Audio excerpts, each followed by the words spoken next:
Detectives recap here. Today I'm going to show you a thriller film called Nightcrawler. Spoilers ahead. Watch out and take care. The moment he saw a stringer in action, Lou Bloom knew that he wanted to build his own media empire. Ruthless, manipulative, and efficient, Lou turns the crime victims of LA into money-making spectacles to make it big in the cutthroat realm of night crawling. Late at night, Lou Bloom is breaking off a chain-link fence in a restricted construction area when a cop stops him. Lou puts on a smile for the officer and provides an ID upon his request. Maintaining a friendly atmosphere, Lou talks idly with the cop and eyes his wristwatch. Suddenly, Lou attacks him before leaving with a nice haul of chain links and a new watch. In a junkyard, Lou attempts negotiations as he sells the stolen goods. He talks strictly in corporate lingo, even bringing up the market value of his pieces, but the foreman doesn't budge. After being forced to accept the boss's price, Lou starts asking him for a job. He maintains the corporate talk in his pitch, using scripts and buzzwords that would make any HR recruiter swoon. But in the end, the boss says that he doesn't hire thieves and Lou leaves empty-handed. While driving, Lou notices cop cars in the area, so he pulls over to see what they're investigating. He's watching them rescue a woman trapped inside a burning car when a van of stringers shows up. Rushing out of the van, Joe Loader leads his cameraman to get close enough to film the wreckage and rescue. Lou observes them with a gleam of fascination on his face. When Loader finishes, Lou approaches to ask about the job. Though Loader says he's not getting compensated enough for it, Lou notices the advanced equipment in the van, which convinces him otherwise. He then asks if Loader is hiring, to which he received a colorful no. Lou maintains a polite smile and thanks Loader just as he is notified of another accident. The next morning, Lou grows even more interested in this freelance photojournalism business after seeing Loader's material make it to television. He steals a bike afterwards and sells it for store credit, which he uses to buy a camcorder and a police scanner. With his new equipment, Lou listens for incident reports as they occur while camped in his car. Each time he gets to a crime scene, he's always forced to leave by the cops there. Finally, he manages to get a graphic close-up shot of a carjacking victim before another cop tells him and a stringer from Ace Video to back off. Lou sells the footage to Channel 6 news station, where he meets news director Nina Romina. Though they're already getting the footage from Ace Video, Lou promises that his shot is much closer than theirs. Nina sees how graphic the video is, and just like that, she's sold. Nina pays Lou for it and tells him to get better gear. She then gives him a rundown of what her channel likes to air, which mostly revolves around urban crimes creeping into affluent suburbs along with bloody accidents. Some days pass and Lou managed to get himself a younger assistant named Rick. He interviews Rick under the pretense of needing an intern for his successful TV news business. With Rick expressing his reluctance towards doing unpaid work, Lou tells him he'll pay $30 a night. Strapped for cash, Rick agrees to the arrangement. The two spend all day listening for a story to film, and it isn't until night comes that they find one. Lou drives at a dangerously fast speed, freaking Rick out and making him give the wrong direction. By the time they arrived at the scene, it was too late. Though Lou is mad at Rick, he handles him in an eerily calm manner, maintaining the same corporate shtick the entire time. For their next crime scene, they arrive at the aftermath of a shooting incident in the suburbs. Lou is determined to not leave the place empty-handed, so he takes advantage of the victims being interviewed, using the opportunity to enter their home.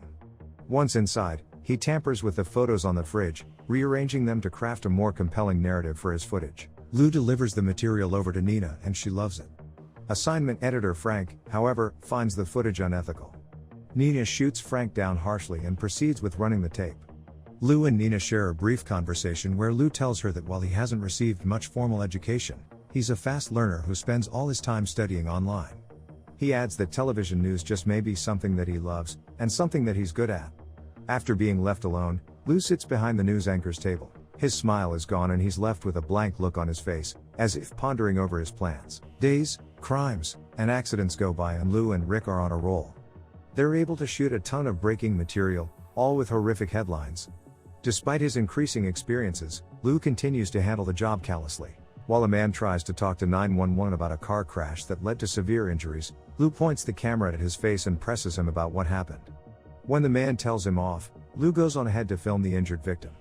Once again, he tampers with the crime scene, and this time, he moves the body to get a better angle.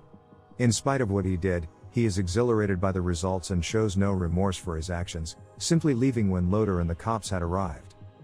The next time Lou meets Nina, he pressures her to go on a date with him. Nina refuses him at first and firmly asserts that she wants to maintain a professional relationship. With a smile, Lou makes a thinly veiled threat about cutting off said relationship with her if she refuses, and this leaves Nina speechless. Loader approaches Lou on the street and invites him to run his second Nightcrawler van. He tries to win Lou over with the promise of doubling his sales and letting him use his equipment and connections. Lou refuses the offer, and when Loader insists, Lou tells him that he feels like grabbing him by his ears and screaming in his face that he's not interested. Nina agrees to go on a courtesy date with Lou, who tells her that it's his goal to own a news station. Lou stiffly flirts with her, and this only makes Nina uncomfortable, especially with his comments on how nice she smells and how there's a lot of information about her online. Eventually, Lou cuts to the chase and admits that he wants her to sleep with him. Though Nina strongly refuses, Lou threatens that he'll stop selling to her, which would single-handedly tank their ratings. He also insists that he doesn't want her just as someone to sleep with, but as a friend, too. When Nina tells him that friends don't pressure friends to sleep together, Lou refutes this by saying that a friend is a gift you give yourself. This makes it clear that Lou has no interest in connecting with others, and only views relationships as means to an end. Regardless, Nina looks completely resigned. Though things have been going well for Lou, he begins to encounter some problems. He and Rick are starting to argue with each other, with Rick asking him for a raise and Lou shooting him down. The two arrive to a plane crash scene, but they're too late. Loader and his team have already captured it. Loader mocks him and brags about the 5 fatally injured people they managed to shoot, while Lou is left with a weak stabbing story in Corona. Nina is furious by this, especially since her ratings are under strict review that week. Lou tries to show her his footage, but Nina yells at him, saying that she doesn't care about Corona and that he should give her what he promised he would, a story that no one can turn away from. With Loader's coverage front and center in Channel 2, a seething Lou shouts at his bathroom mirror before smashing it broken in a fit of rage. The next day, Lou sabotages Loader's mayhem van, which leads to its crash later that night. Rick tells him not to film the incident since Loader's one of them, but Lou carries on under the guise of professionalism. He films Loader's injured and bleeding face as the paramedics take him away. For their next big story, Lou and Rick drive to an affluent house where a home invasion is taking place.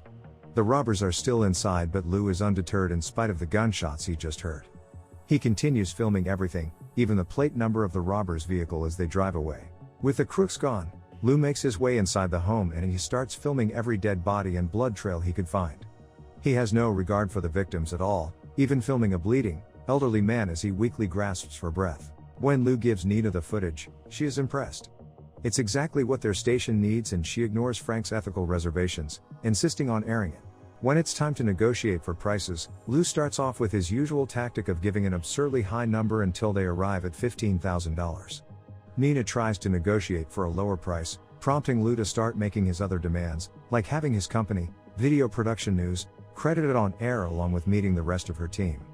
Lou is the one calling the shots now, and Nina has no other choice but to yield to his demands. Lou is introduced to the news anchors and he watches as the crew films the breaking story. To his satisfaction, Video Production News is appropriately credited by the anchors, just as he demanded. The following day, Lou's story airs and he receives a visit from a pair of investigators, Detective Frontieri and Detective Lieberman. They question him on what he did to procure the footage, and Lou lies, claiming that he only started filming when he was inside the house. He also lied about not seeing the intruders' faces and their vehicle before giving the detectives a copy of the video as they requested. With the investigators gone, Lou proceeds to take a screenshot of the robbers' faces. He then looks their plate numbers up so he can pursue them with Rick. Rick is unsure of this, saying that they should be calling the cops if Lou knows who the perps are. Lou assures him that they'll be calling them when the right time comes, and he pulls over to discuss Video Production News expansion with him. He promotes him to executive vice president and lets him pick what he wants his new pay to be.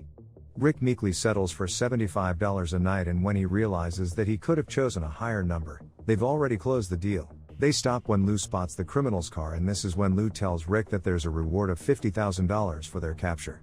He refuses to give Rick any of it as a bonus, and when Lou starts talking about following the wanted men around so they can get better footage, Rick demands for half the reward. He even threatens Lou to report this to the cops. Lou calmly relents, and though he doesn't like what Rick is doing, he agrees to his demands. Rick then tells him that he should start talking to others like they're human beings, and that the problem with him is that he doesn't understand people. When the robbers start moving, Lou tails their car until they stop at a restaurant. Lou phones the cops to give them the men's locations and descriptions, even saying that one of them is possibly armed. Once the call is over, he tells Rick to go down the street and film from there.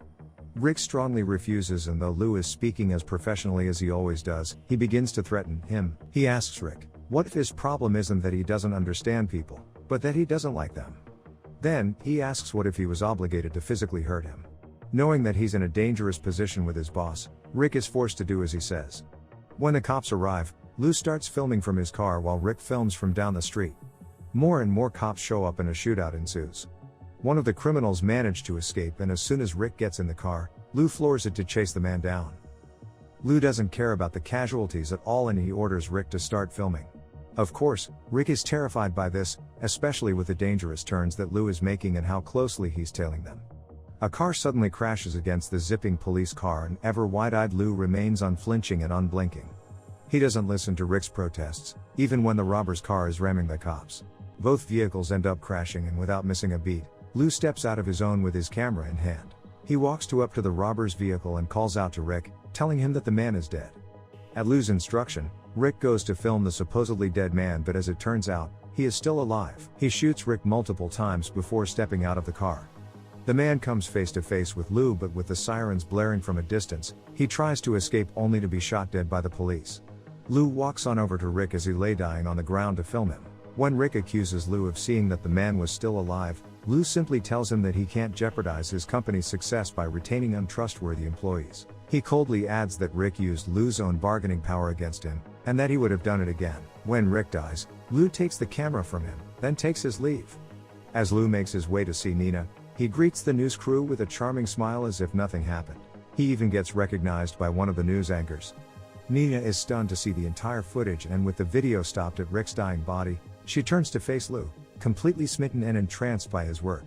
While they're preparing to air the story, Detective Frontieri comes in to confiscate the tapes as evidence. Nina refuses, and the detective is directed to speak with Lou instead. Right before airing, Frank pulls Nina aside to tell her that the home invasion story was discovered to be a drug robbery. Nina cares very little for this new information, and she tells Frank to give it to the noon crew as it detracts from the story. Incredulous, Frank says that she's starting to sound like Lou, and Nina retorts that Lou is inspiring them to reach a little higher. Frontieri interrogates Lou, and she sees right through his fabricated story. She's able to pinpoint that Lou just sat on the information and bided his time so he can get a story to film. Lou responds that it would be an unprofessional thing for him to do, and Frontieri corrects him, saying that it would be murder. When the topic shifted to Rick and how unbothered Lou is about his death, he argues that he died doing what he loved, and he only filmed him dying because it was his job. Frontieri may know the truth, but ultimately, she can't prove it. Lou walks away scot-free. With Lou's continued success in the industry, video production news now comprises of himself and 3 interns. He gives them an introductory speech, then ends it by promising that he will never ask them to do anything that he wouldn't do himself. Getting inside their vans, the Nightcrawlers venture off to the lamp-lit streets of Los Angeles, ready to capture the stories that no one can turn away from. Subscribe to watch more videos like this. Turn on notifications. And leave a like, it really helps the channel out. Thank you for watching.